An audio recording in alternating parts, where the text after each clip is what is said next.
And good morning mga idol. Kumusta? Kumusta? Kumusta? So nata sa bukid mga idol. So pabukid na ta sa. So karon ako sa akong garden. Yan muna akong tubo mga idol. So ako ipakita ninyo akong tabay dire. No? Katubhan na diha. Tapos sapa sa ubos. Yan. Na akong tabay na dare. Ipakita ninyo. Dire ko gailimnan.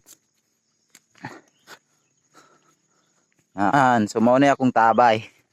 No? Yan, so kita niyo mga idol mga tubod nan. No?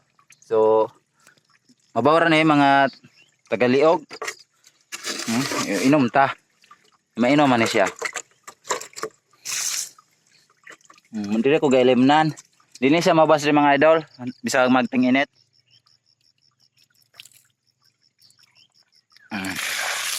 So muna siya. Yan, dili na tubot ang tabo. Yan. So ang tubig is babaw. Ginapalikaw na ako na ay kanal sa kilid. O para ako mahawa na inaper. Yan, dili na agi ang tubig. Kung mag-ulan, kawayan akong gipatay. So tubo na sa babaw. Yan, so di akong limnan. So dool ra kayo. Ako pang ko'y kamalig dire. Di ako gatambayan sa.